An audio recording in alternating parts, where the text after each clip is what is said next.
Hello everyone, welcome to law with Roshni. फिर आज की इस वीडियो में मैं सेक्शन 16 डिस्कस करूंगी, स्पेशल रिलीफ एक्ट का सेक्शन 16। तो वीडियो स्टार्ट करते हैं। अगेन द सेक्शन 16 जो है ये पार्ट 2 एंड चैप्टर 2 से है। ठीक है, सेक्शन 16 क्या कहता है? सेक्शन 16 में जो है पर्सनल बार्स है टू रिलीफ, यानी कि अगर रिलीफ लेने कोई कोर्ट जाता है तो कुछ ऐसे पर्सनल रीजन है जिनकी वजह से कि वो उस रिलीफ को ग्रांट कर नहीं कर सकता। ठीक है, सपोज करो कि ए और बी के बीच में कोई कॉन्ट्रैक्ट है। ठीक है, ए और बी के बीच में कोई कॉन्ट्रैक्ट है और बी के कुछ ऐसे रीजन से कुछ पर्सनल बार कुछ पर्सनली ऐसे इसने कुछ किया है कॉन्ट्रैक्ट के अंदर कि जिस वजह से कि बी जो ए जो है ना, ए जो है कोर्ट जाकर बी के अगेंस्ट को स्पेसिफिक परफॉर्मेंस मतलब नहीं ग्रांट कर सकता। ठीक है, तो ये बार ऐसे नहीं कि कॉन्ट्रैक्ट के अंदर कोई बार है, कॉन्ट्रैक्ट में कोई प्रॉब्लम नहीं है, लेकिन इसके पर्सनल वजह से कोई बार आ गई कि ये अब ये सूट फाइल कोर्ट जाता है लेकिन कोर्ट इसको स्पेसिफिक परफॉर्मेंस के लिए सूट इससे ग्रांट नहीं करेगा। ठीक, तो इसमें हम देखते हैं आगे के सारे क्या हैं। Specific performance of contract can not B enforce in favour of a person, उस पर्सन के फेवर में, यानी कि specific performance of a contract, किसी भी कॉन्ट्रैक्ट का specific performance can not B enforce नहीं किया जाएगा इन फेवर ऑफ अ पर्सन, एक पर्सन के फेवर में। अब वो पर्सन किस पर्सन के फेवर में ये जानते हैं। Who has obtained substituted performance of a contract under section 20, यानी कि अंडर सेक्शन 20 में ये प्रोविजन है जहाँ पे हम सब्सिट्यूटेड परफॉर्मेंस कैसे ले और इसके कुछ मतलब कंडीशंस दे रखी हैं। नोटिस सेंड करना, कुछ टाइम पीरियड होता है उसमें, उसके अंदर नोटिस देना, ये सब। ठीक है, तो वो हम सेक्शन 20 जब पढ़ेंगे उसको अच्छे से कवर तब करेंगे। अभी यहाँ पे क्या है कि अगर जिसने भी सब्सिट्यूटेड परफॉर्मेंस को ऑब्टेन कर लिया हो वो जो है अगर उसने सब्सिट्यूटेड परफॉर्मेंस अगर उसने जैसे कि 20 में कहा गया होगा, सेक्शन 20 में जिस तरह से कहा गया होगा उस तरह से अगर सब्सिट्यूटेड परफॉर्मेंस कॉन्ट्रैक्ट की ले ली है तो फिर उसके फेवर में कोर्ट जो है स्पेसिफिक परफॉर्मेंस ग्रांट नहीं करेगा, किसी भी कॉन्ट्रैक्ट का स्पेसिफिक परफॉर्मेंस ग्रांट नहीं करेगा। ठीक है, सब्सिट्यूटेड परफॉर्मेंस समझते हैं। सपोज करो जैसे ए है, ठीक, अब ए ने बी के साथ कोई कॉन्ट्रैक्ट किया। ठीक, अब सपोज करो ए ने बी से कहा इसको उसको घर बनाना है। ठीक है, घर बनाने का कॉन्ट्रैक्ट दिया बी को। ठीक, अब जब कॉन्ट्रैक्ट हुआ तो बी रेडी था, सब कुछ काम रेडी था, ये इसने एग्री कर लिया, पूरा कॉन्ट्रैक्ट सब कुछ हो गया। लेकिन बाद में किसी वजह से बी जो है रिफ्यूज कर देता है। ठीक है, घर बनाने से मना कर देता है। ए जो है इसी काम को सी से करवा लेता है। ठीक है, इसी काम को सी से करवाने के लिए कह देता है। ठीक है, आगे इसने अब ये काम सी ने स्टार्ट कर दिया करना और सी ने काम किया। सपोज करो कि बीच में सी ने आधा काम छोड़ दिया। ठीक है, या सी का काम ए को अच्छा नहीं लगा, अब फिर ये ए जो है बी के अगेंस्ट सूट फाइल करता है कि जो कॉन्ट्रैक्ट हुआ था उसको उस पैसे परफॉर्म करो।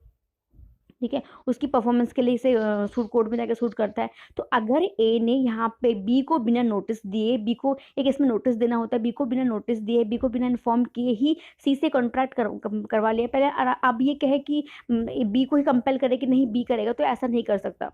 ठीक है, यहाँ पे जो ए है ये इस पैसे परफॉर्मेंस का सूट फाइल नहीं कर सकता। ठीक है, सूट फाइल ये करेगा लेकिन इसके फेवर में कोर्ट ग्रांट नहीं करेगा, इनकी इस पैसे परफॉर्मेंस कोर्ट ग्रांट नहीं करेगा। ठीक, और दूसरा ये जो क्लॉज है ए वाला, इसको कम्प्लीटली सब्स्टिट्यूट किया गया है 2018 अमेंडमेंट के द्वारा। लिखा है मैंने इस पॉइंट को, क्लॉज ए जो है 16 का एक अमेंडमेंट है, 2018 का अमेंडमेंट से इसको ऐड किया गया है। ठीक है, जो कि आफ्टर अमेंडमेंट बाहर दी प्लांटिव, अमेंडमेंट के बाद क्या होगा कि ये बार करता है प्लांटिव को who open substituted contract under section 20 में, जो भी सेक्शन 20 के अकॉर्डिंग जिसमें कहा गया होगा अगर वो सब्स्टिट्यूटेड परफॉर्मेंस ऑब्टेन कर लेता है तो ठीक है, तो उसको वो क्या करेगा, वो स्पेसिफिक परफॉर्मेंस के लिए उसको उसके फेवर में स्पेसिफिक परफॉर्मेंस जो ग्रांट नहीं करेगा कोर्ट। ठीक, ये है क्लॉज 1 मतलब ए, सेक्शन 16 का क्लॉज ए। ठीक, आगे बढ़ते हैं। अब बी देखते हैं, बी क्या कह रहा है। बी क्या कह रहा है कि बी कह रहा है कि देखो अगेन फिर हमें कैसे पढ़ना होता है इसको, जैसे हम पहले इसकी हेडिंग देखते हैं। ठीक है, तो क्या है हेडिंग, क्या है इसकी कि specific performance of contract can not be in favour of a person, फिर हु, मतलब इन्हें हमें पहले लाइन को देखना है इसको। ठीक है, कि स्पेसिफिक परफॉर्मेंस इस वाले specific performance of contract can not be in favour of a person, कौन पर्सन, दूसरा ए वाला पढ़ा, बी में who has become incapable of performing, जो इनकेपेबल हो गया होगा परफॉर्म करने में, इनकेपेबल ऑफ परफॉर्मिंग। ठीक है, अब इनकेपेबल कैसे हो जाएगा परफॉर्म करने में, ठीक है, या जिसने बताऊंगे भी, ठीक है कैसे, या जो वॉयलेट क्या कर ले किसी एसेंशियल टर्म्स को of the contract that on his part remains to be performed और acts in fraud of the contract, willfully acts at the variance with or in subversions of the relation intended to be established by the contract। यानी कि यहाँ पे हमारे पास क्या है, 4 conditions है, ठीक है। सेक्शन 16 क्लॉज भी हमें 4 कंडीशन प्रोवाइड करता है। कितनी कंडीशन देता है हमें, 4 कंडीशन प्रोवाइड करता है, जहाँ पे where the contract can not be specifically enforce in favour of a plaintiff, जहाँ पे कि प्लांटिव के फेवर में इस कॉन्ट्रैक्ट को स्पेशल इन्फोर्स नहीं करवाया जाएगा, ठीक है। तो आप कंडीशन को नंबर 1 से समझते हैं। सबसे पहला, he is incapable of performing, पहला जो मैंने बताया था कि इनकेपेबल ऑफ परफॉर्मिंग है, वो इनकेपेबल हो गया परफॉर्म करने में। अब इसका एग्जाम्पल समझते हैं कि वो इनकेपेबल कैसे होगा परफॉर्म करने में। सपोज करो कि ए और बी का कोई कॉन्ट्रैक्ट हुआ, ए ने क्या करना है, ए ने मतलब बी अपनी प्रॉपर्टी सेल कर रहा है ए को, यानी कि ए पैसे देगा और बी प्रॉपर्टी देगा, ठीक है। बी प्रॉपर्टी दे रहा है और ए जो है वो मनी दे रहा है, पैसे दे रहा है, ठीक। अब देखो आज कॉन्ट्रैक्ट हो गया। अब सपोज करो 1 महीने बाद कॉन्ट्रैक्ट को परफॉर्म कराने की डेट है। इससे पहले ए जो है ना ये हो गया इंसॉल्वेंट हो गया, ठीक है। अब ये इंसॉल्वेंट हो गया तो ये पैसे नहीं दे पा रहा ए जो है ये बी को पैसे नहीं दे पा रहा। सपोज करो कि 5 लाख देने का प्रॉपर्टी है या 50 लाख है, कितने भी पैसा, लेकिन इसे इंसॉल्वेंट हो गया तो इसको पैसा नहीं दे पा रहा, तो ये इनकेपेबल हो गया इस कॉन्ट्रैक्ट को परफॉर्म करने में।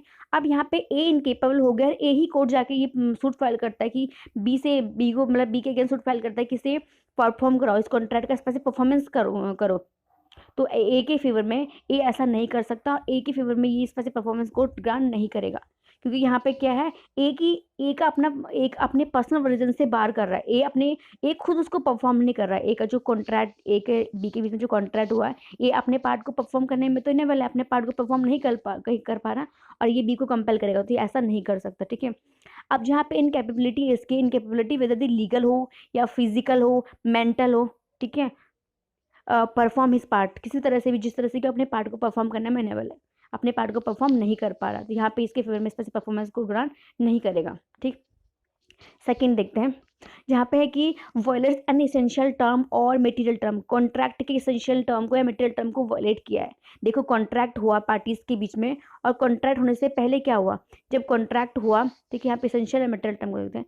जैसे ए और बी का कोई कॉन्ट्रैक्ट हुआ है, ठीक।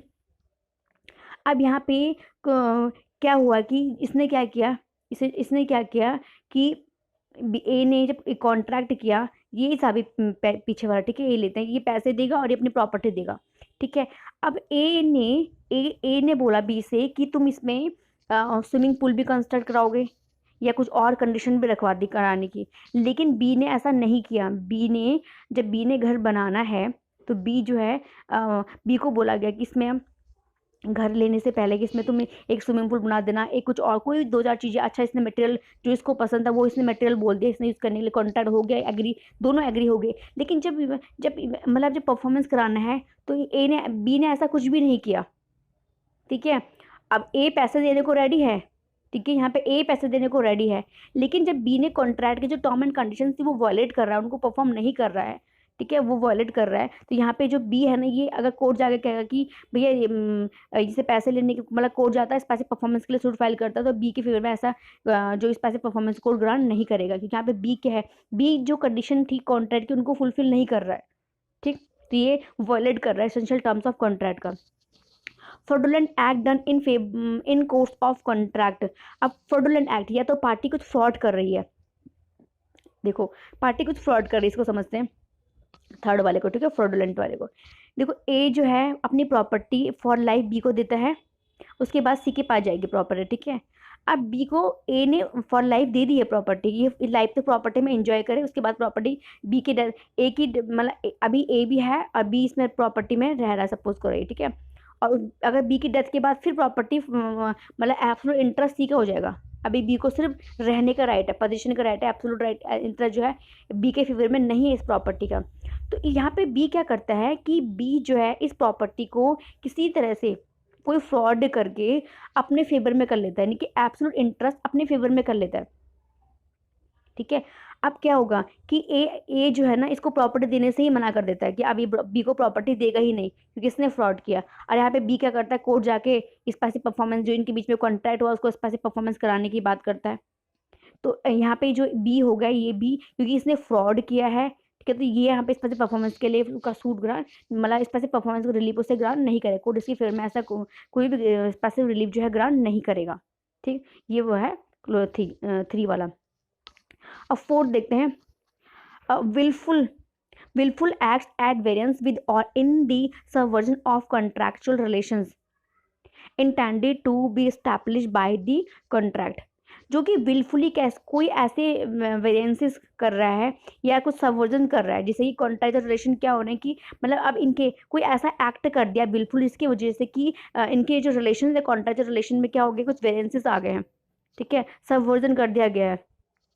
ठीक है, तो अगर कोई विलफुली कोई ऐसा एक्ट कर रहा है दोनों पार्टी में जिनके बीच में दोनों के बीच में कॉन्ट्रैक्ट दोनों में से कोई भी ऐसा कर रहे हैं, कुछ ऐसा एक्ट कर रहे हैं कि जिससे कुछ चेंजेस हो गए हैं, कुछ वेरिएंसेस आ गए हैं, ठीक है, या फिर सबवर्जन कर दिया गया है जो भी इनका रिलेशन था, कॉन्ट्रैक्ट रिलेशन था, उस एक्ट के द्वारा, कोई ऐसे एक्ट के द्वारा, तो यहाँ पे कोई भी पार्टी चाहे वो ए हो या बी हो वो इस पैसे परफॉर्मेंस ग्रांट नहीं कर सकते।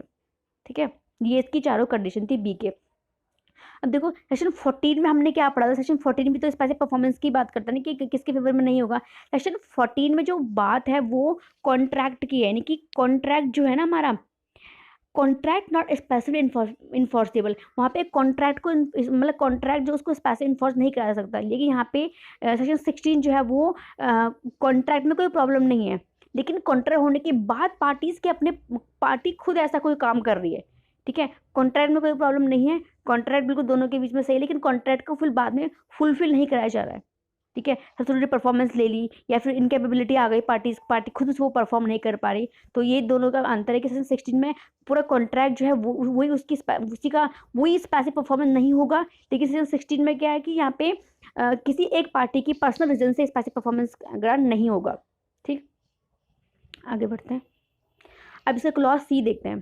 क्लॉज सी कह रहा है कि हु फेल टू प्रूव, अभी जो हु फेल टू प्रूव है ना इसको भी तो 18 अमेंडमेंट में ऐड किया गया, who fail to prove that he has performed or has always ready and willing to perform the essential terms of the contract which are to be performed by him other than terms the performance of which has been prevented or waived by the defendant। यानी कि यहाँ पे क्या कह रहा है, सबसे पहले तो who failed to prove, इसको ध्यान रखना, इसको 18 में 2018 में ऐड किया गया, ठीक है, that he has performed or has always been ready and willing to perform। अगर कोई ऐसा बंदा, कोई ऐसी पार्टी, दोनों में से ए और बी को पार्टी हैं या फिर ए कोर्ट जाता है और ए इसको प्रूव करने में फेल है, हु फेल टू प्रूव करने में फेल है, क्या प्रूव करने में कि ये परफॉर्म्ड, इसने अपना पार्ट परफॉर्म्ड किया या ये ऑलवेज अपने पार्ट को परफॉर्म करने में रेडी था, इसकी विलिंग थी उसको परफॉर्म करने की, ये प्रूव करने में फेल है, ये ऐसा प्रूफ नहीं कर पा रहा। ठीक है, तो अगर ए ये सब चीज़ें प्रूव नहीं कर पा रहा कोर्ट में जाके, तो ए के फेवर में स्पेसिफिक परफॉर्मेंस का जो सूट होगा वो ग्रांट नहीं किया जाएगा। यानी कि अगर ए कोर्ट जा रहा है तो ए को क्या करना चाहिए, ए को खुद ऐसा दिखाना पड़ेगा, ऐसा प्रूफ करना पड़ेगा कि ए के पार्ट पे कोई भी प्रॉब्लम नहीं है, यानी कि ए जब कोर्ट जा रहा है तो वो अगर सूट फाइल कर रहा है तो इसने कॉन्ट्रैक्ट को परफॉर्म कराने के लिए पूरा प्रयास किया, पूरे एफर्ट्स इसने लगाए हैं, बी की वजह से कॉन्ट्रैक्ट नहीं हो पाया। ठीक है, तो ए को अपने प्लान में ऐसा लिखना पड़ेगा, अगर ए ऐसा नहीं लिखता तो सी का जो रीज़न है उसकी वजह से भी इसके फेवर में जो है स्पेसिफिक परफॉर्मेंस का ग्रांट नहीं किया जाएगा। यानी कि ये फेल है अपने पार्ट को परफॉर्म करने में, अपने ये दिखाने में कि इसकी इच्छा थी पहले से कॉन्ट्रैक्ट को परफॉर्म करने की, लेकिन वो कुछ ऐसी बातें होंगी अगर other than terms the performance of, उन टर्मों को छोड़ के जिनकी performance which has been prevented, जिनकी प्रिवेंट और वेव कर देगी डिफेंडेंट के द्वारा, कुछ ऐसे टर्म्स है जो खुद डिफेंडेंट ने जिनको प्रिवेंट कर दिया, हटा दिया या उनको वेव कर दिया। ठीक है, तो यहाँ पे उन टर्म्स को छोड़ के और जितने भी पॉइंट्स ये यहाँ पे प्लान में लिखेगा उसको प्रूफ करना पड़ेगा। अगर वो नहीं प्रूफ कर पाता, प्रूफ करने में अगर वो फेल हो जाता है तो इस पास परफॉर्मेंस के फेवर में ग्रांट नहीं किया जाएगा। ठीक है, इसकी और सब चीज़ें मैंने एक साथ लिख दी। अभी देखो पहले इसका एक्सप्लेनेशन पढ़ते हैं। इसका एक्सप्लेनेशन क्या कह रहा है, where a contract involve the payment of money, अगर कॉन्ट्रैक्ट इन्वॉल्व है पेमेंट ऑफ मनी का, it is not essential for the plaintiff to actually tender to defend, यानी कि वो टेंडर करे डिफेंडेंट को, यानी कि वो पैसा जो भी अगर मनी है, जो भी मनी है वो उसको टेंडर कर डिफेंडेंट को दे दे, ठीक है, सूट के टाइम ही उसको डिफेंडेंट को दे दे या फिर डिपॉजिट कर दे कोर्ट में, ऐसा नहीं होगा। लेकिन हाँ, अगर कोर्ट ऐसा कहता है तो ऐसा होगा, ठीक है, अगर कोर्ट ने उसको डायरेक्ट कर दिया तो ऐसा करेगा, अदरवाइज ऐसा नहीं है कि अगर उस मनी वाला सूट है तो पहले उसको सारा पैसा कोर्ट में जमा कराना होगा या सारा पैसा उसको डिफेंडेंट को पहले ही देना होगा, ऐसा नहीं है। द प्लेंटिव मस्ट प्रूव, अभी मस्ट प्रूव भी 2018 अमेंडमेंट से ऐड हुआ है।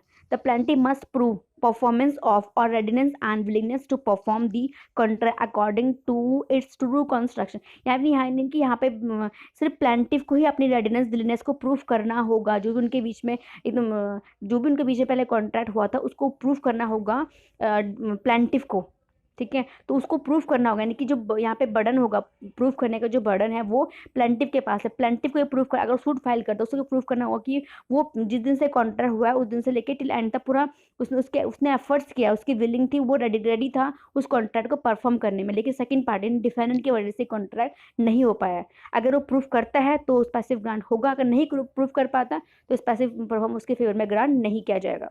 ठीक, देखो इसकी सारी कंडीशंस हैं। सेक्शन 16 क्लॉज सी जो है, क्लॉज सी जो प्रोवाइड करता है कंडीशन प्रेसिडेंट, कंडीशन प्रेसिडेंट यहाँ पे है, and to the enforcement of a specific performance, यानी कि स्पेसिफिक परफॉर्मेंस को इन्फोर्स कराने के लिए कंडीशन प्रेसिडेंट है। हमें भैया प्रूफ करना होगा, यानी कि अगर ए कोर्ट में जाता है, सूट फाइल करता है, तो ए को प्रूफ करना होगा कि ये रेडी था, ठीक है, और ये इसकी विलिंग थी कॉन्ट्रैक्ट को परफॉर्म कराने के लिए, इससे पहले कोई नोटिस भेजा था या इसने इसको कॉल किया था, इसने किसी के थ्रू इसको कॉन्ट्रैक्ट को परफॉर्म करने के लिए बोला था, तो ए को प्रूफ करना होगा कोर्ट में ये, ठीक है। The plaintiff must mention in his suit, A को अपने सूट में ऐसा लिखना होगा, अपने सूट में मेंशन करना पड़ेगा दैट ही हैज़ परफॉर्म्ड, उसने परफॉर्म्ड किया, and ready and willing to perform his part, अपने जितना पार्ट रह गया उसको परफॉर्म करने के लिए भी ये रेडी है, अपने पार्ट को परफॉर्म करने के लिए ये रेडी है, ठीक है। द परफॉर्मेंस और रेडीनेस और विलिंगनेस, जो भी परफॉर्मेंस है, जो रेडीनेस है और जो विलिंगनेस है, is required as agreed in the contract, जैसे कॉन्ट्रैक्ट में एग्री था उसके अकॉर्डिंग ही होनी चाहिए, यानी कि जो टर्म एंड कंडीशन कॉन्ट्रैक्ट में लिखी गई उसके अकॉर्डिंग ही ये रेडीनेस की विलिंगनेस दिख रही हो। द बर्डन ऑफ प्रूफ, जो बर्डन ऑफ प्रूफ है वो प्लेंटिव पे होगा, that he is ready and willing to perform his part of the contract, कि अपने पार्ट को परफॉर्म करने के लिए रेडी, तो सारा जो बर्डन है ये किसके पास होगा, प्लेंटिव के पास होगा इसको प्रूफ करने का, ठीक। तो सेक्शन 60 सेक्शन क्लॉज जो सी है इसका, सेक्शन 16 का जो क्लॉज सी है इसमें क्या है, इसमें एक मैक्सिम है, he who seeks equity must do equity, ठीक है, यानी कि यहाँ पे प्लेंटिव को खुद पहले, अगर वो अपने फेवर में इक्विटी चाहते तो उसको पहले खुद जो है इक्विटी शो करनी होगी, ठीक है। और इसमें इसके साथ हमें क्लॉज सी के साथ हमें कॉन्ट्रैक्ट एक्ट का, इंडियन कॉन्ट्रैक्ट एक्ट का सेक्शन 51 से लेके 58 भी इसके साथ पढ़ना है हमें, यानी कि कॉन्ट्रैक्ट एक्ट का सेक्शन 51 से लेके सेक्शन 58 तक, ठीक है। इंडियन कॉन्ट्रैक्ट एक्ट भी हमें इसके साथ पढ़ना है, इसके साथ मतलब क्लॉज सी के साथ, ठीक। आगे बढ़ते हैं, इसमें एक केस देख लेते हैं। Sohanlal versus union of India year 1991 supreme court, यहाँ पे कोर्ट कहता है, कोर्ट ने हेल्ड किया है कि court held that for a decree of specific performance under section 16 ऑफ SRA there must be a proof of valid and enforceable contract, क्या must be proof of valid and enforceable contract, एक valid and enforceable contract होना चाहिए between the parties, ठीक है। when the plaintiff in this case was unable to prove execution of the contract of sale between him and the defendant, अगर वो unable है proof करने में उसके एग्जीक्यूशन को कि वो कैसे एग्जीक्यूट हुआ, मतलब उसके एग्जीक्यूशन को प्रूफ करने में अगर प्लेंटिव जो है फेल है, ठीक है, वो प्रूफ नहीं कर पा रहा कि उसके साइड से एग्जीक्यूट करने के लिए रेडी था, sale between him and the defendant, the same can not be specific enforce, तो इस तरह कॉन्ट्रैक्ट को जो है स्पेस इन्फोर्स कोर्ट नहीं ग्रांट करेगा, ठीक है। तो सेक्शन 16 में क्या है, पर्सनल बार है, पार्टीज की पर्सनल बार है, चाहे वो प्लेंटिव चाहे वो डिफेंडर, पर्सनल बार है। और सेक्शन जो हमने 14 पढ़ा था उसमें कॉन्ट्रैक्ट की वजह से, कॉन्ट्रैक्ट ही ऐसा होता है कि जिसको हम स्पेसिफिक परफॉर्मेंस नहीं किया जा सकता था, ठीक है। तो ये सेक्शन 16 था। आई होप आपको ये समझ में आया। अगर आपको मेरी वीडियो अच्छी लगी तो लाइक कीजिए, शेयर कीजिए और मेरे चैनल को सब्सक्राइब करना बिल्कुल ना भूलें। Thanks for watching.